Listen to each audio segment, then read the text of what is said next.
Bonjour et bienvenue à l'Érable approfondi. Aujourd'hui, nous vous présentons deux sujets, la Grande Marche du Grand Défi Pierre Lavoie et l'Assemblée générale annuelle de l'Union des producteurs agricoles du centre du Québec.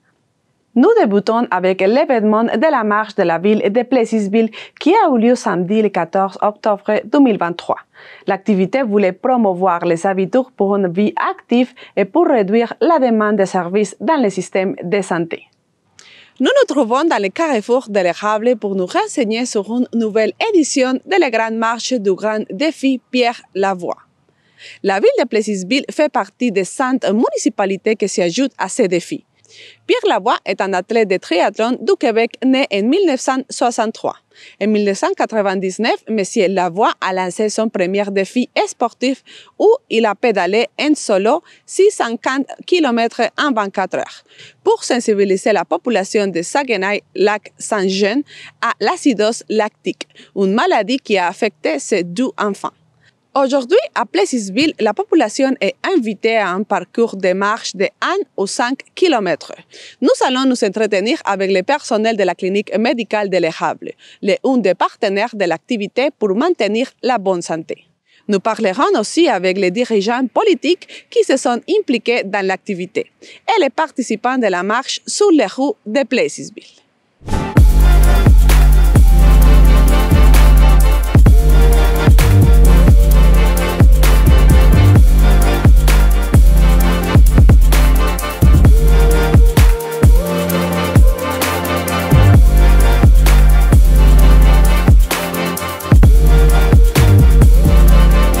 Présentement, c'est la marche Pierre Lavoie. C'est un événement qui encourage les gens à faire de l'exercice physique. Donc, il va y avoir une animation par une kinésiologue qui est Delby, qui travaille à la clinique de Plessisville, qui va faire un échauffement. Puis par la suite, il y a des marches de différents kilomètres, tout dépendant des personnes.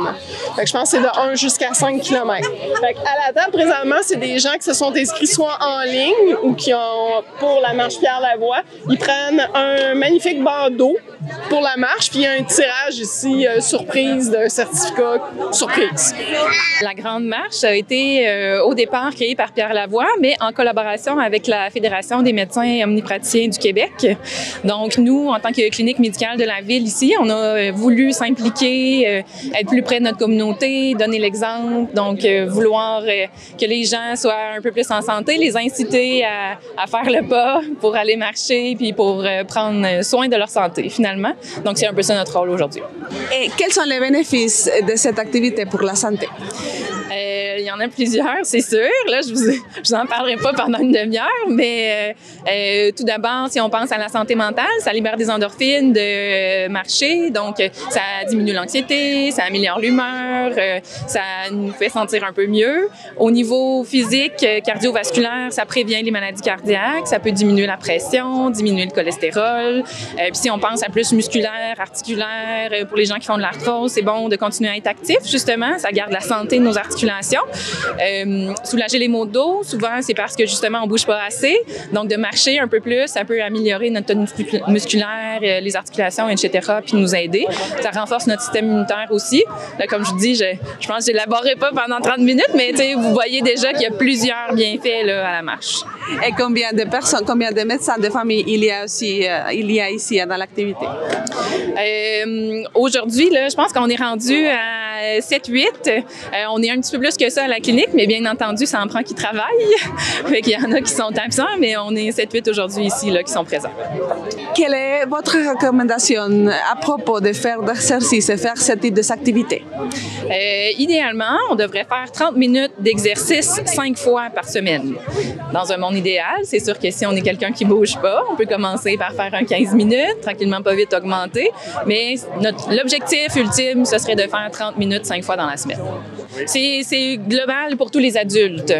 Les enfants, on recommande qu'ils bougent un petit peu plus que ça, mais en général, à l'école, à la garderie, ils vont quand même avoir un petit peu plus d'heures d'activité. Donc, cette recommandation-là, c'est pour les adultes.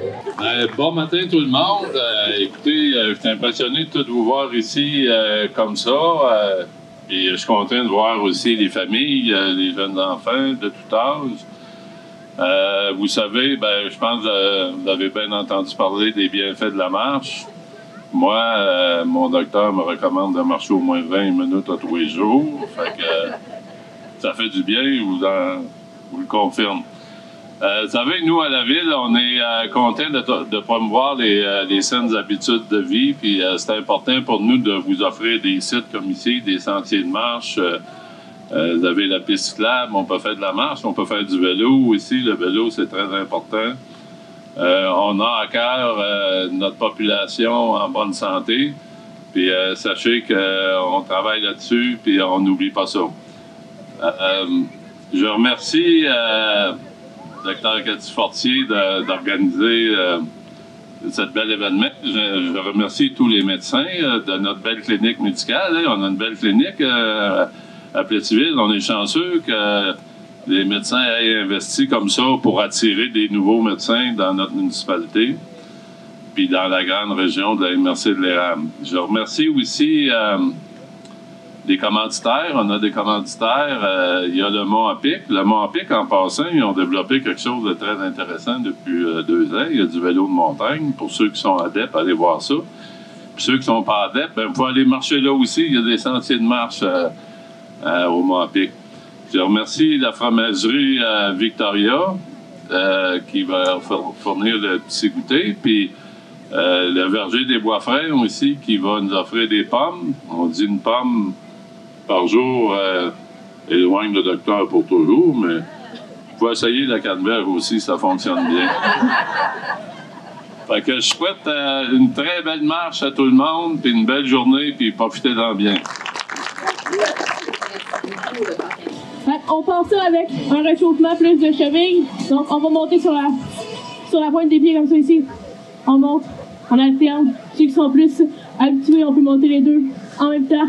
On peut continuer la musique avec ça. On va faire des rotations. On pratique notre équilibre. On tourne. Je vais vous aider avec votre voisin. On change de côté.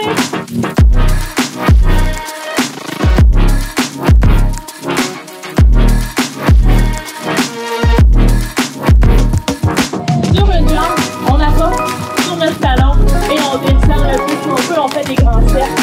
Je peux partir derrière le jambe.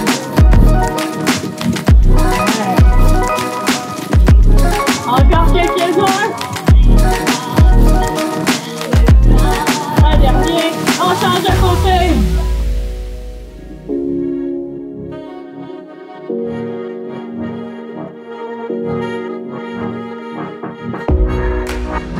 On lâche pas, on lâche pas. Ça fait circuler le sang.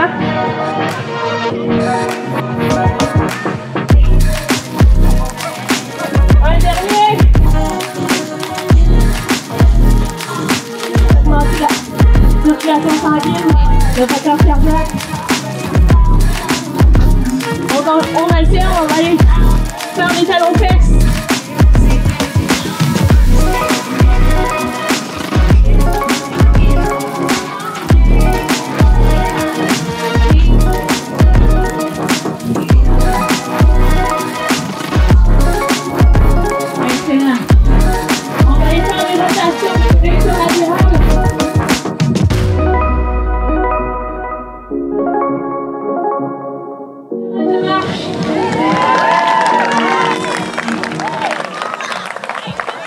Donc, on va faire partir le 5 km en premier et une quinzaine de minutes plus tard, le 1 km.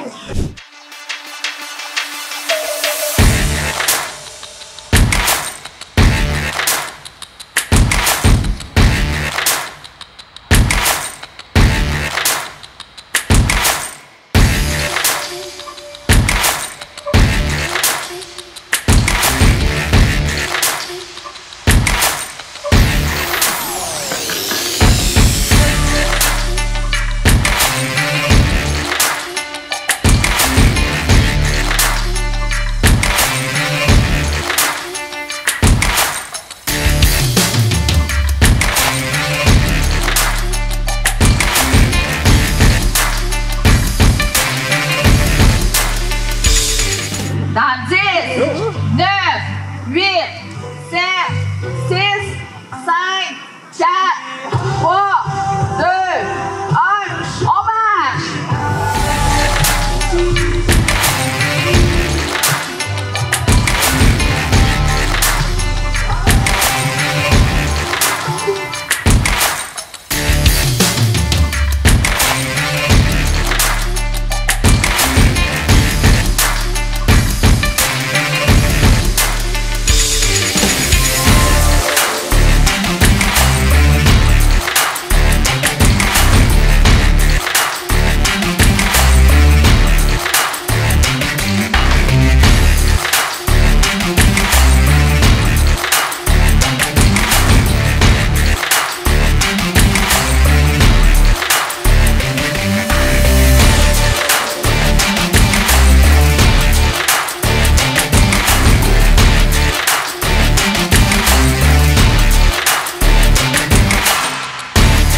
vous avez participé aujourd'hui de ce défi?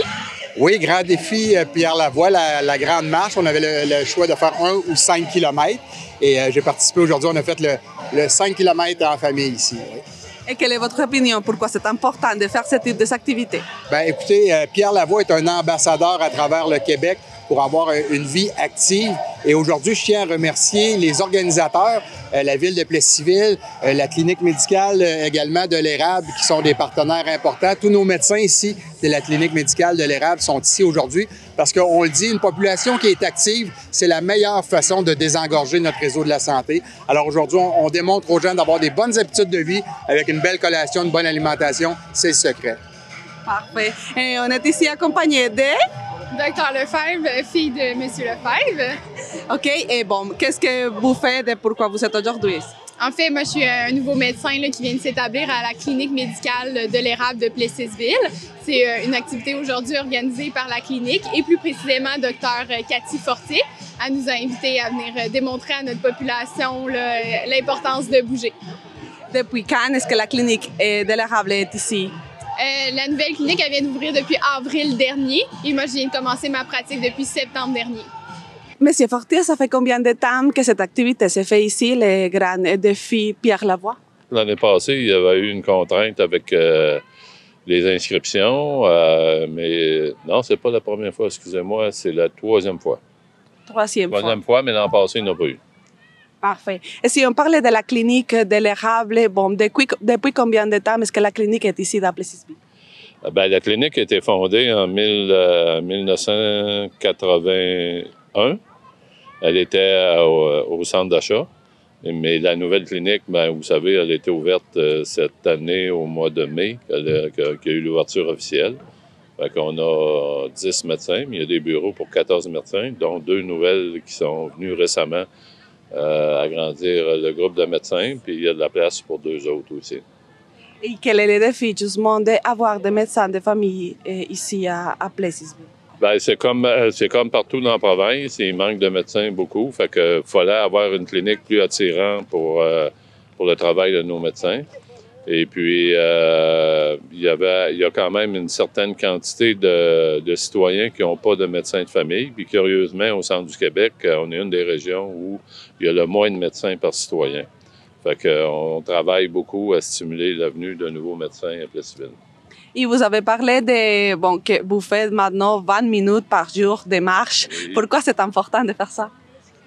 Ah, bien, c'est important pour notre santé. Hein? Si nous, on ne s'occupe pas de notre santé, personne ne va le faire à ma place. Mais j'aime tellement ma ville. Je marche dans différentes rues de la ville régulièrement. Et puis, je fais ça du soir, moi, toujours vers 7h, 8h le soir. Puis ça me permet de passer une meilleure nuit puis d'être en forme aussi.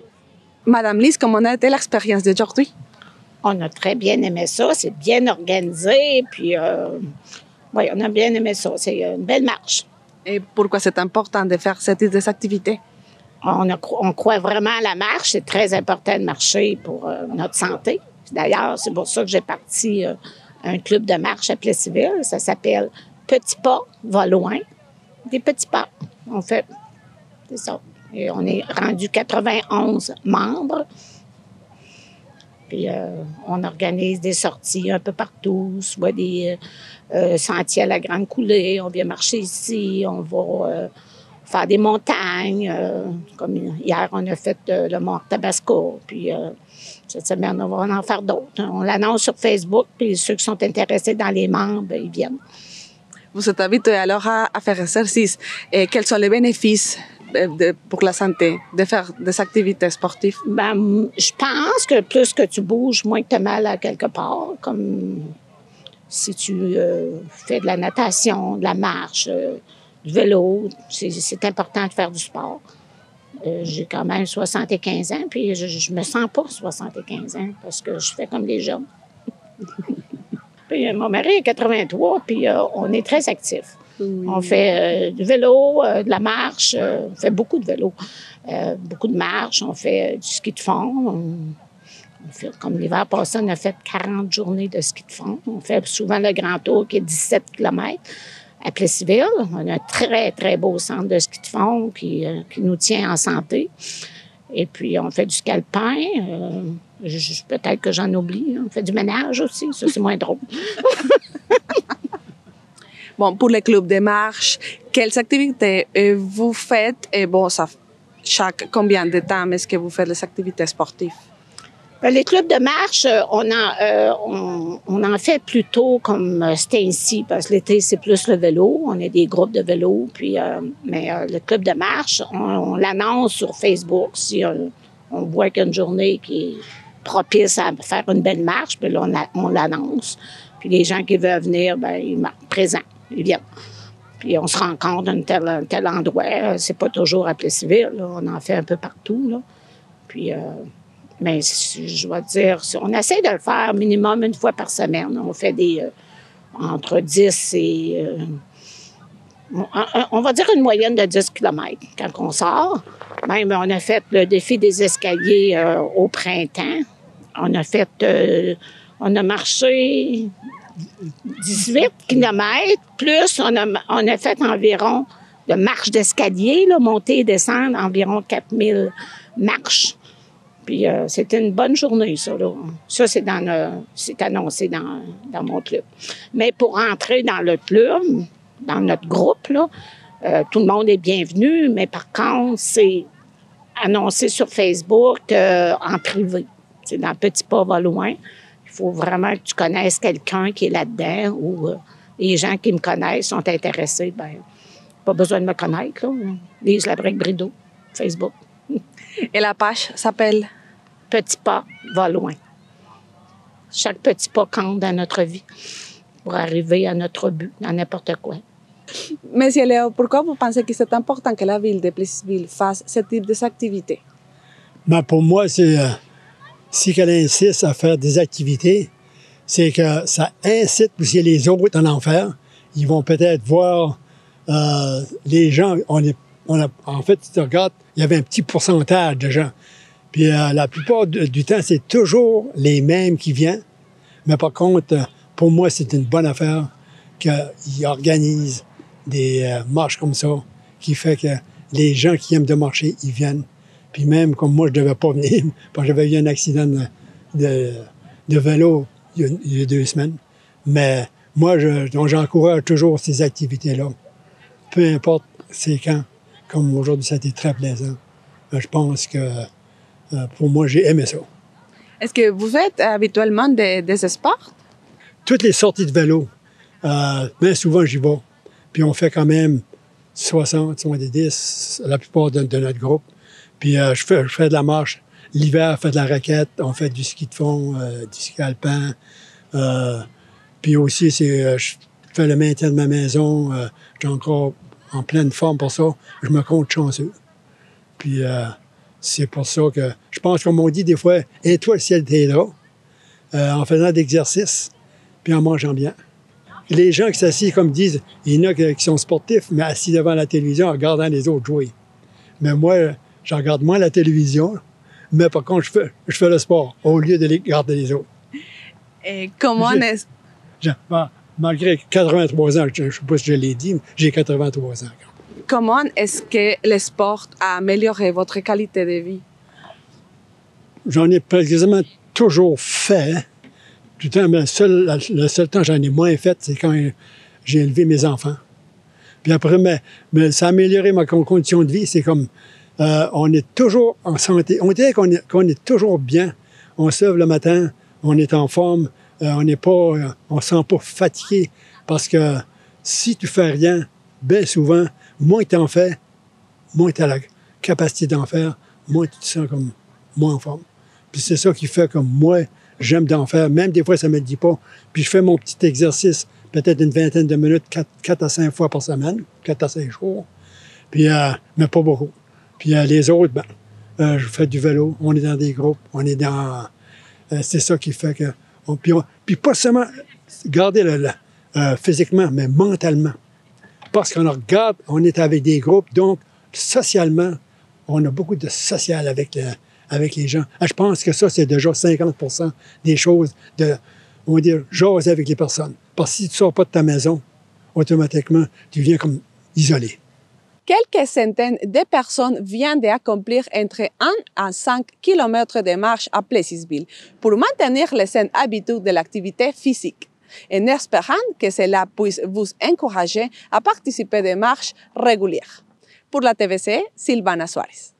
Nous avons entendu tous les détails de la grande marche du Grand Défi Pierre Lavoie de Plessisville. Maintenant, nous nous déplaçons à Drummondville pour nous informer sur les activités de l'Union des producteurs agricoles dans la région du centre du Québec, présentée dans l'Assemblée du 19 octobre 2023.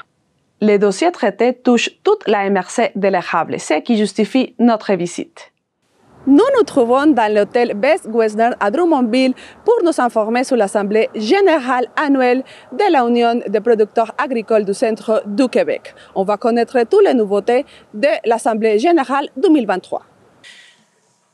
Le thème de l'Assemblée, construire ensemble un avenir durable.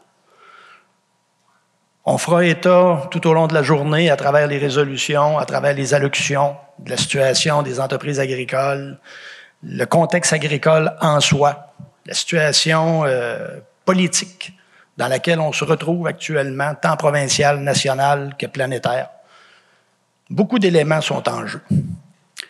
Mais si on s'en limite qu'à des chantiers qui sont de notre corpus à nous, qui sont d'ordre régional, juste utiliser les termes « construire ensemble un avenir durable » vient symboliser l'ampleur de la tâche qui nous attend pour les prochains mois et peut-être même quelques années. Alors, sur ces mots, je vous souhaite la bienvenue et je déclare l'Assemblée ouverte. On trouvait ça important quand même que vous sachiez les résolutions qui ont été déposées en cours d'année et quels étaient les suivis à ce jour. Pour certaines résolutions, on n'a pas encore des suivis, mais c'est normal aussi, ça doit suivre son cours. Alors, il y a eu une demande de programme de compensation au ministère de la Sécurité publique. Alors, la Fédération de l'UPA Centre du Québec a demandé à la Confédération de faire les sollicitations auprès du ministère de la Sécurité publique ou de d'autres ministères, afin d'ajuster ou de créer des programmes d'indemnisation couvrant les pertes de superficie en culture et de le sensibiliser aux impacts occasionnés aux producteurs par les normes actuelles dans les zones exposées au glissement de terrain.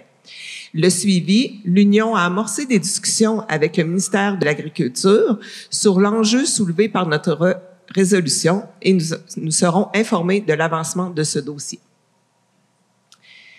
Prochaine résolution, c'est l'accompagnement des producteurs agricoles et la protection du territoire agricole. C'était 2 résolutions. Le suivi a été le même. Alors, on les a groupées ensemble. Alors, c'est toujours la même phrase du début, là. La Fédération a demandé à la Confédération d'établir une stratégie de com et d'information qui répondra aux besoins d'accompagnement des producteurs agricoles et une stratégie d'approche face aux demandes de rencontre des promoteurs éoliens.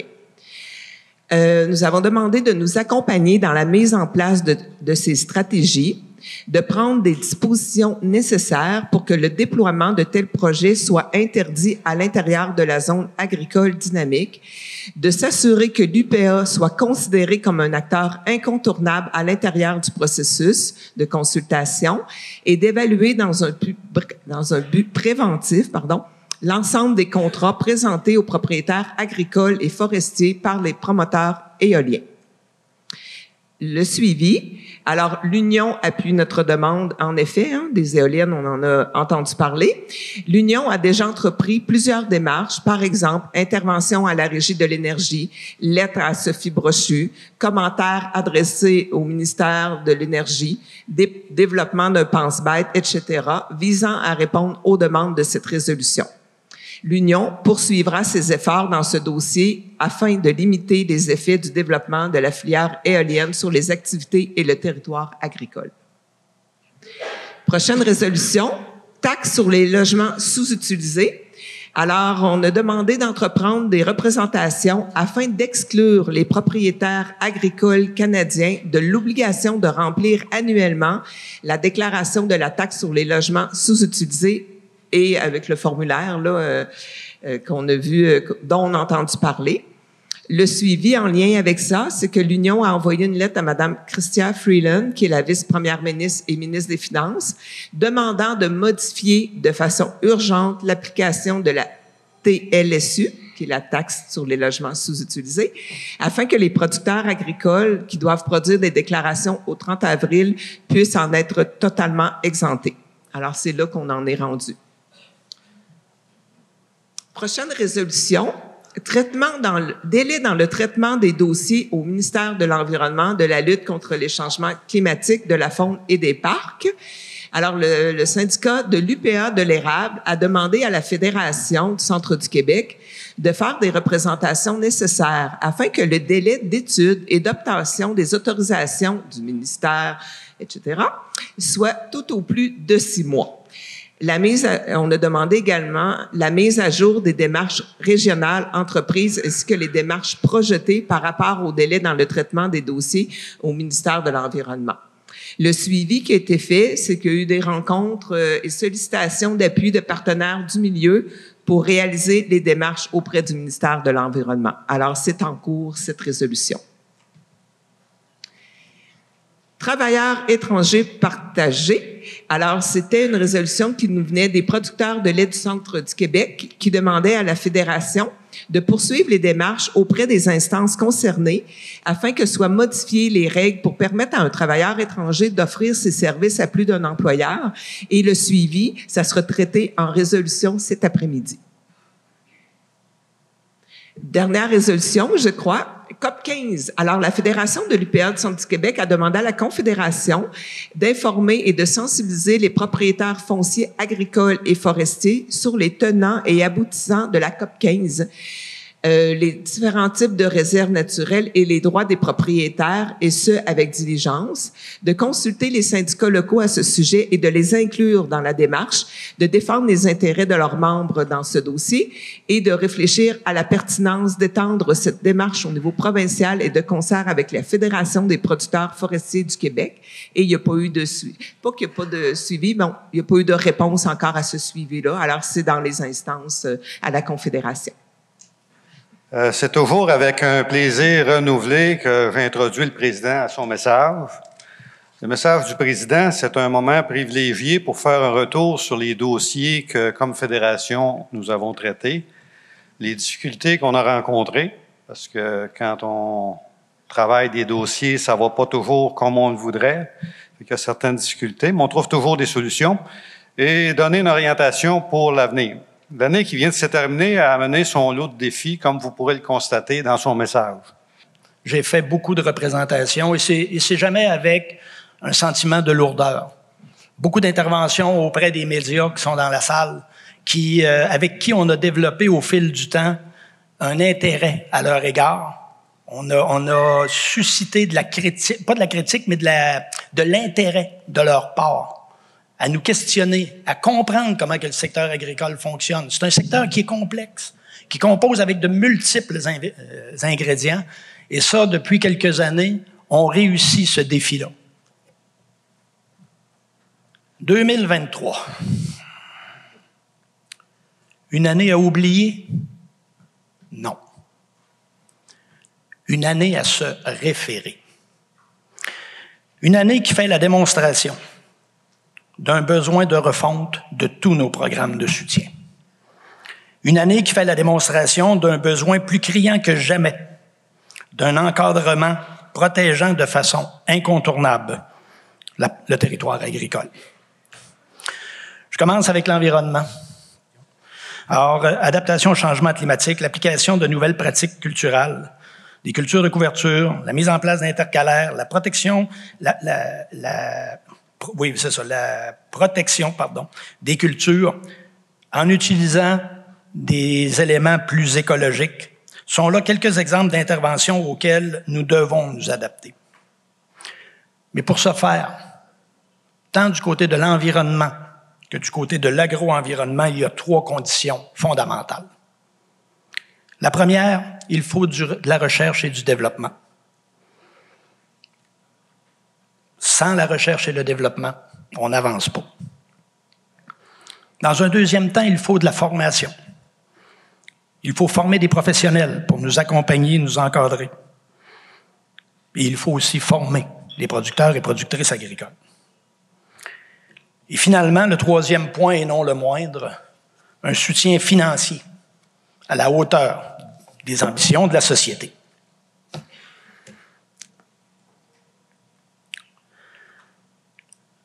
L'autre volet que je veux aborder, est celui de l'aménagement du territoire. Au cours des 20 dernières années, il y a 5 000 hectares en usage non agricole qui ont été soustraits de notre territoire. Il y a 730 hectares qui ont fait l'objet d'exclusion. On l'a révélé lors d'une conférence de presse le 23 août. Ce qui est surprenant et extrêmement intriguant, c'est que malgré l'adhésion de certaines villes chez nous à l'Alliance Ariane, qui vient consentir, qui vient encadrer un peu, en fait, une responsabilité à l'égard de ces villes-là, qui s'engagent à être exemplaires en matière d'aménagement, mais ce même monde-là contribue à déposer des demandes à la Commission de la protection du territoire agricole. Le Centre du Québec, actuellement, a 7 demandes d'exclusion de déposer à la Commission du territoire agricole, totalisant un peu plus de 100 hectares. De ces 7 demandes-là, 5 sont liées au développement industriel et 2 pour des établissements scolaires.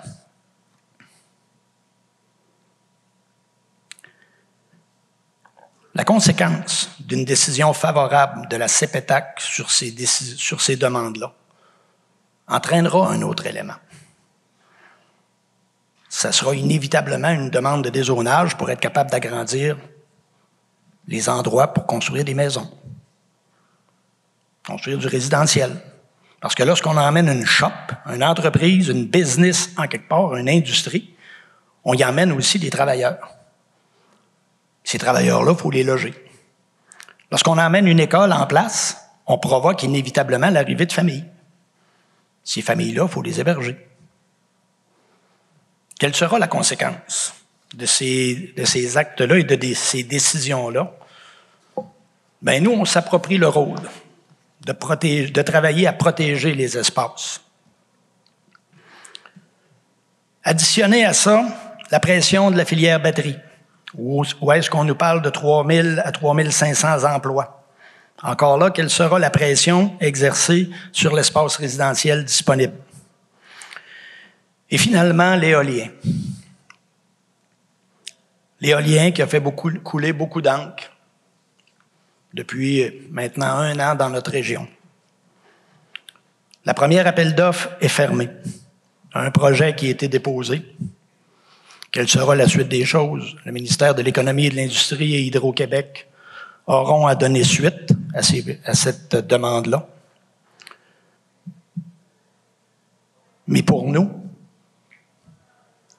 et je le réitère, la protection des terres agricoles est inconditionnelle.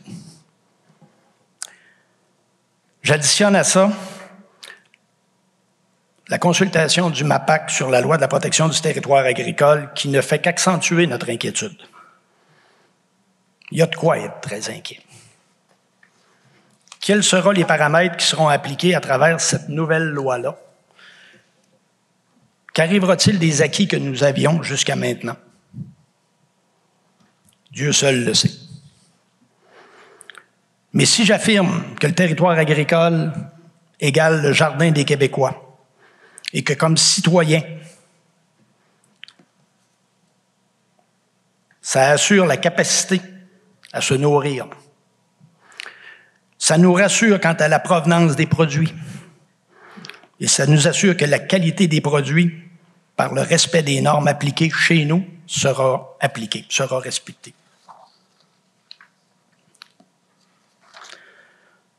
Encore là, 3 choses doivent être faites. La première, c'est d'expliquer à la population l'importance pour eux qui est de protéger le garde-manger des Québécois. Il faut être capable de transmettre ça aux citoyens, et c'est par la voie des médias comme aujourd'hui qu'on le fait. Pour qu'elles comprennent et qu'elles maîtrisent bien quels sont les enjeux de protéger le garde-manger. La deuxième des choses, c'est que les acteurs de premier plan, le monde municipal, assument de façon pleine et entière cette responsabilité qui leur incombe à l'aménagement du territoire, notamment par des orientations claires et sans équivoque dans la révision des PDZA. Je ne veux pas avoir juste des belles paroles. Je veux des gestes concrets. Et finalement, une loi. Une loi qui traduira de façon formelle la volonté sociale de protéger de façon inconditionnelle le territoire agricole.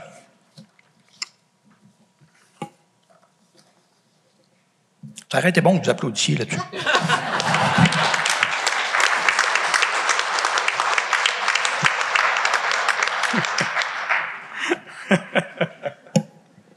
Mais t'as mis des petites notes quand même.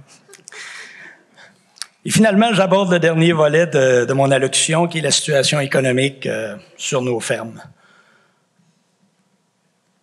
J'ai eu la chance de côtoyer beaucoup d'entre vous cet automne. On a fait la tournée, Alain et moi, en consultation des syndicats locaux. J'ai le grand privilège de siéger avec des personnes au niveau provincial, conseil général, des membres d'exécutif, un Christian Overbeck, entre autres, au niveau du grain, un Daniel Gobeil au niveau du lait, James Allen, qui est président de Chaudière-Appalaches. Tous ces gens-là, nous amenons une contribution et des lectures terrain dont nous disposons dans nos champs de compétences respectifs. Et je vous dirais qu'il y a un consensus qui se dégage. Il y a un degré très, très, très élevé d'inquiétude.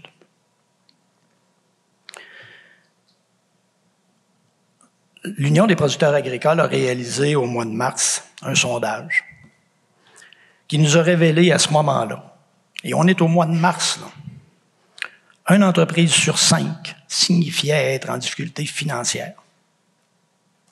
20% des entreprises du Québec ont signifié qu'ils étaient en difficulté financière.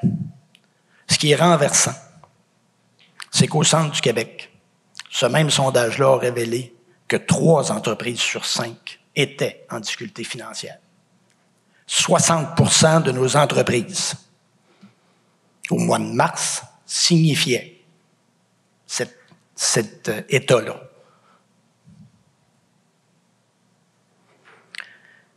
Au même moment, on a connu une poussée inflationniste. En fait, on subissait une poussée inflationniste de l'ordre de 28 14 plus élevé que tout autre secteur de production confondu. Le secteur agricole est durement impacté par l'inflation. Et souvent, à la blague, je dis l'inflation, lui, il va jamais prendre une bière tout seul. Il emmène tout le temps son chum avec lui, mais il arrive un petit peu plus tard d'en veiller. Les intérêts, l'ajustement du taux directeur pour contrer le taux d'inflation.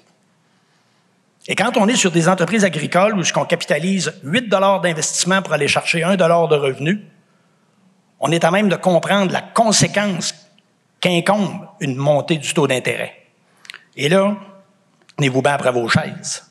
C'est 2000 % d'indexation, d'augmentation du taux directeur qu'on a connu au cours des 18 derniers mois. On est passé de 0,25 à 5. J'aimerais que l'ampleur de la catastrophe s'arrête là. Mais elle ne s'arrête pas là. Je suis obligé d'additionner à ça tous les éléments climatiques qu'on a subis en 2023 pour notre région. De la grêle à Warwick, des coups d'eau phénoménales à Baie-du-Fèvre. Et là, on constate des rendements désastreux au fil du temps, à chaque semaine que les récoltes avancent. Et ça a commencé au mois de juin avec nos producteurs de fruits et légumes. On constate des pertes de rendement qui vont jusqu'à l'ordre de 40 % en volume. Et là, on nous révélait cette semaine à la table des régions qu'au niveau de la qualité des grains, Il y a des producteurs qui sont pognés avec des silos qui sont pleins de stock, mais bourrés de ppm, de toxines. Bourrés de toxines. À qui on va envoyer ça? C'est ça la question, là. Qu'est-ce qui va arriver avec ces situations-là? Là? Et là, actuellement, les programmes qu'on a en place, ils ne captent pas ça. Là. Ils captent sur des dépôts, des avis de dommages au niveau des cultures. Mais le stock qui a été ramassé, qui a été mis dans le silo, comment il va être comptabilisé par la financière? Comment il va être analysé par le MAPAC?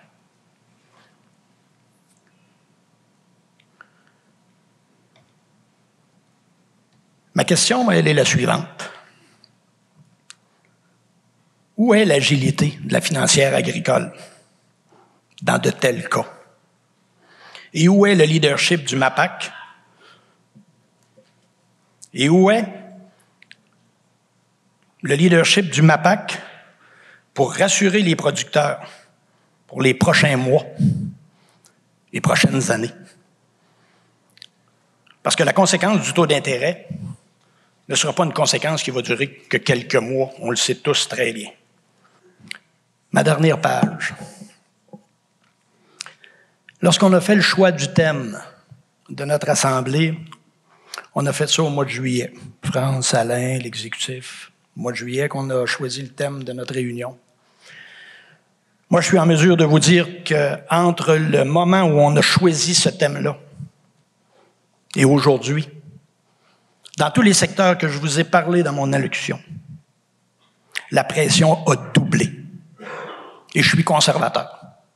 La pression, elle a doublé.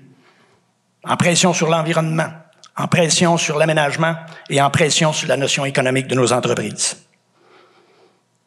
Alors, vous comprendrez que plus que jamais, construire ensemble un avenir durable prend tout son sens. Merci.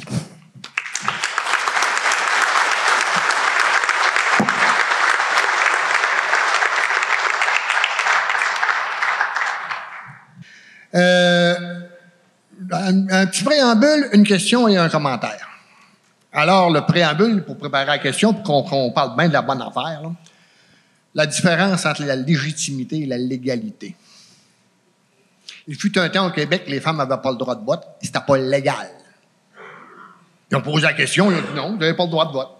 Les femmes, ils ont dit, mais il me semble que légitimement, on devrait avoir le droit de vote parce que c'est pour nommer des gens qui votent des lois qui nous concernent. Ils ont défendu le point, ils ont argumenté, et finalement, on a changé la loi. Donc, la légalité doit s'appuyer sur la légitimité. On s'entend là-dessus? Moi, j'ai une question pour vous. Vous réfléchirez ça, là, l'exécutif ou les trois premiers dirigeants. Faites-vous pas un trop gros panel pour penser à ça, là. Mais réfléchissez avant de répondre. Est-il légitime de taxer du contingent agricole en taxe foncière? Je répondrai à cette question-là. Pensez-y comme il faut. La réponse, c'est oui ou c'est non. Puis peu importe la réponse que vous allez donner, il va y avoir des conséquences. Mais vous nous reviendrez avec cette réponse-là. Vous n'êtes pas obligé de nous répondre aujourd'hui. J'aimerais mieux que vous y réfléchissiez comme il faut, avec des conséquences dans les deux sens. Mon commentaire, à tout à l'heure, vous avez dit, dans le temps de la pandémie, on pensait qu'il avait compris. Il y avait peur de l'approvisionnement, il y avait peur de... Présentement, il semble qu'il n'y a personne qui a peur. Peut-être qu'il faudrait mettre en plus en évidence les éléments de danger et de la peur qui pourrait être soulevée par un milieu agricole qui va vraiment pas bien. Vous l'avez expliqué, là. Puis tantôt, il y aura des conséquences, mais il faut mettre ça en évidence. Parce qu'il semblerait qu'au Québec, il n'y a rien que la peur qui fait réagir le monde. Alors, j'espère qu'on va utiliser, je ne veux pas qu'on parte d'un régime de peur, mais j'espère qu'on fait réfléchir le monde sur toutes les conséquences d'une agriculture qui ne va pas bien. Présentement, je trouve qu'on est gentil. Peut-être qu'on devrait être un petit peu plus agressif. Merci, Mme la... Pour la question de la taxe sur le contingent, c'est déjà débattu. On en parle déjà, là, on se penche là-dessus.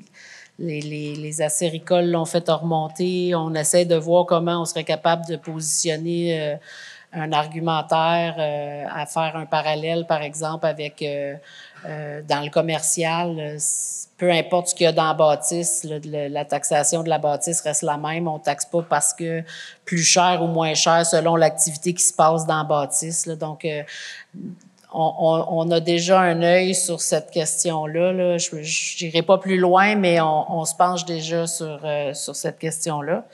Pour votre commentaire, cette nuit, je dormais pas. Puis je pensais à qu'est-ce qu'on pourrait bien faire. Puis je me disais, bon, le gouvernement est en négociation de convention collective avec une menace de grève générale.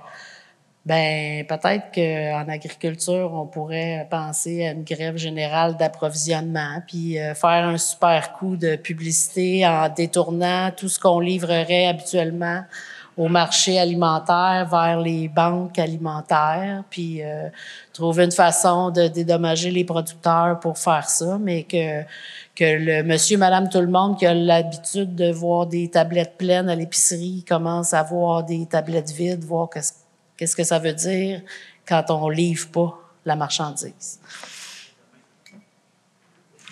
Monsieur Pierre, quels sont les sujets ou les dossiers qui touchent spécifiquement à Princeville et à la MRC de l'érable? Dans la MRC de l'érable, de ce temps-là, surtout à Princeville, c'est l'ébullition de l'eau qu'il faut faire bouillir. Là. On en a pour au moins 6 mois, là, ce qu'ils disent là, par rapport justement aux normes environnementales qui ont changé, mais qui ont, comment je dirais, vu la source d'eau potable est une eau souterraine. Donc, normalement, si l'eau est influencée par les pluies des eaux de surface, il devrait avoir 2 traitements d'eau. Ce qu'on n'a pas, c'est qu'on a un traitement d'eau pour la municipalité. Donc, ça, c'est un sujet qui est apporté tout récemment. Ça fait environ peut-être un mois qu'on est obligé de faire bouillir l'eau. Est-ce que la problématique de l'eau à Princeville a affecté un peu la production agricole de la région? Pour les producteurs, probablement de canneberge, écoute, je ne suis pas un producteur de canneberge, je ne suis pas tant au fait, mais je sais que d'autres, les producteurs de canneberge vont avoir probablement à traiter les eaux, même s'ils sont dans des circuits fermés, la plupart. Mais les rejets au cours d'eau, il va falloir que l'eau soit traitée ou qu'elle soit emmagasinée puis décantée avant de retourner au cours d'eau. Dans le fruit et légumes, on n'a pas tant dans l'érable, mais ça aussi, il va y avoir des changements qui s'en viennent là-dessus. Là. Si on prend le RRA qui va être à revoir, on a eu des consultations qui sont commencées là-dessus. Là, il va y avoir encore des changements à faire. On ne sait pas si ça va être positif ou négatif là, pour l'agriculture. On est rendu à se pencher là-dessus et à étudier les propositions qui vont nous être soumises. Et puis, dans d'autres dossiers, bon, il y a des demandes d'exclusion qui ont été faites par la municipalité de Plessisville, par ville et paroisse. Ça, c'est un autre point que là, on n'a pas été mis à contribution comme tel. Normalement, on a un CCA, un comité consultatif agricole, qui était jadis en place, qui n'est plus par rapport au projet pilote qui a été mis en place il y a 4-5 ans, je crois, puis que là, il était rendu à échéance. Ça fait 1 an même qu'il est à échéance. On n'a plus de résumé de fait là-dessus, à savoir les points positifs ou négatifs du projet pilote. Ça, c'est un enjeu qui va être à venir, de reformer un comité consultatif agricole pour pouvoir discuter des enjeux d'aménagement avec la MRC de l'érable. Puis Princeville, puis Plessisville par le fait même. Madame Levasseur, quelles sont les problématiques que vous trouvez en général Monsieur Abel en a fait état. Là, il y a beaucoup d'entreprises qui se retrouvent en difficulté financière cette année avec la hausse des taux d'intérêt, par exemple. Donc, on a beaucoup de renouvellement de prêts qui se font à des taux beaucoup plus élevés que par le passé. Ça met les entreprises à risque. Ils ont moins de liquidité.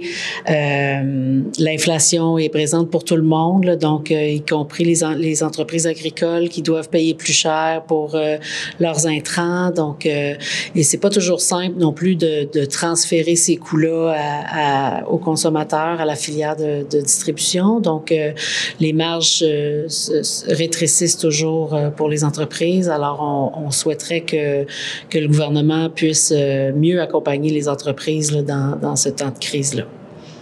Et est-ce que les problèmes climatiques ont empêché de développer des projets importants dans toute la province?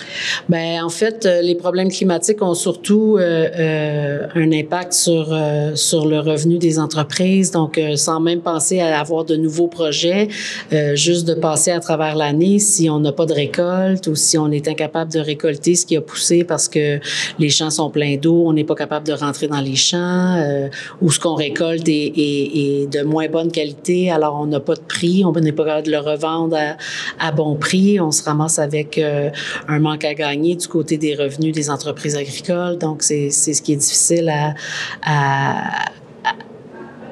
passer à travers cette année, là, étant donné surtout que tous les coûts augmentent de l'autre côté. Et qu'est-ce que vous attendez exactement de la part du gouvernement? Ben, on a déjà déposé plusieurs demandes là, auprès du gouvernement. On avait des pistes de solutions, que ce soit d'améliorer le programme Agri-Québec Plus, qui est un programme de soutien à la sécurité du revenu là, pour venir en aide aux producteurs. Ce serait facile de le corriger ou de l'améliorer et de venir rapidement en aide aux producteurs agricoles. Que ce soit de modifier aussi la façon dont les programmes d'assurance récolte fonctionnent, parce que il y a plusieurs entreprises cette année qui ont été affectées par les excès d'eau, par exemple, dans les productions maraîchères qui sont mal couverts par les programmes d'assurance récolte. Alors, on espère d'entreprendre un grand chantier, mais à court terme, c'est difficile d'avoir un impact rapidement, là, autre que de venir tout de suite faire des interventions dans les programmes qui pourraient se mettre en application tout de suite. Monsieur Abel, quelles sont les demandes à la Commission du territoire agricole qui impliquent la région de l'érable? Ben, pour ce qui en est des demandes, c'est des demandes d'exclusion là, qui sont pour des parcs pour un parc industriel, entre autres. Là. On parle d'une superficie importante. J'ai pas toutes les données. Moi, j'avais les données cumulées ce matin là, de l'ensemble des demandes. Là. Mais actuellement, c'est une parmi les 7 demandes qui est là, qui est quand même d'une superficie importante, faut le dire, puis qui ont pour effet de retirer une partie du territoire agricole qui va être perdu à tout jamais pour des fins agricoles. Alors, c'est là qu'on a à intervenir devant la Commission de la protection du territoire agricole pour déposer un avis et bien entendu que nous, on va faire notre travail de préserver le territoire agricole devant la Commission de la protection du territoire agricole. D'accord. Et à propos de ça, quelles sont les actions concrètes que la UP a fait face à l'installation de turbines éoliennes dans le territoire agricole? Ben, en lien pour protéger le territoire agricole, on fait des interventions, comme je l'ai expliqué, on intervient devant la Commission de la protection du territoire agricole. On fait aussi des exercices, notamment avec des gens comme vous, qui êtes des médias, pour se servir en fait de vos micros pour expliquer à la population quels sont les enjeux de préserver le territoire agricole, c'est quoi l'importance de protéger le jardin des Québécois. On réalise ce travail-là, mais on le réalise pour la société québécoise. Alors, les enjeux sont en matière de communication dans un premier temps, mais par la suite aussi de convenir de protection avec les principaux intéressés, notamment au niveau des MRC et des municipalités. Nous avons participé de l'Assemblée générale annuelle 2023 de la Union des producteurs agricoles du centre du Québec. Pour la TVC, Sylvana Suarez. Nous avons couvert les défis de marche de Plessisville du 14 octobre 2023, ainsi que l'Assemblée générale annuelle de la Union des producteurs agricoles pour le centre du Québec du 19 octobre à l'hôtel Best Western de Drummondville. Maintenant, nous nous approchons de la fin de la mission Érable approfondie. Après la diffusion en ondes, nos émissions se trouvent aussi dans notre site internet www.tvc.org. Nous vous attendons ici la semaine prochaine pour plus de nouvelles qui touchent la région de l'érable. Passez une bonne semaine.